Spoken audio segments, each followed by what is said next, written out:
ଜାନୁଆରୀ 31 budget ଅଧିବେଶନ ଦୁଇ ଗୁଣ ହୋଇପାରେ ମହିଳା ଚାଷୀଙ୍କର ଆୟ। ଆସନ୍ତୁ ଜାଣିବା ଏହାର ସର୍ବିଶେଷ ଖବର ବିଷୟରେ।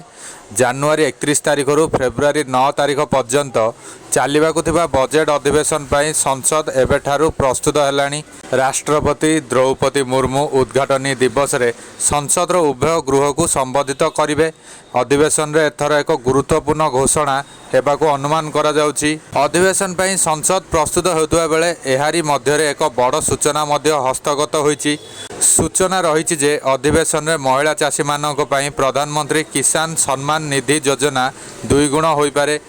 ଆପଣଙ୍କର ମନେ ଥିବ ଯେ କିଛି ଦିନ ପୂର୍ବେ ନ୍ୟୁଜ୍ ଏଜେନ୍ସି ରୟଟର୍ସ ରିପୋର୍ଟ କରିଥିଲେ କି ଜମିର ମାଲିକ ଥିବା ମହିଳା ଚାଷୀଙ୍କ ବାର୍ଷିକ ଦେୟ ଦ୍ୱିଗୁଣିତ କରି 12,000 ଟଙ୍କାକୁ ବୃଦ୍ଧି କରିବାକୁ ସରକାର ବିଚାର କରୁଛନ୍ତି। ଆଗାମୀ ଦିନରେ ହେବାକୁ ଥିବା ବଜେଟ୍ରେ ଏହି ଯୋଜନା ଘୋଷଣା ହେବାର ସମ୍ଭାବନା ରହିଛି ଏବଂ ସରକାରଙ୍କର ଏଥିପାଇଁ ଅତିରିକ୍ତ 12,000 କୋଟି ଟଙ୍କା ଖର୍ଚ୍ଚ ହୋଇପାରେ ବୋଲି ନ୍ୟୁଜ୍ ଏଜେନ୍ସିର ରିପୋର୍ଟରେ ଦର୍ଶାଯାଇଛି।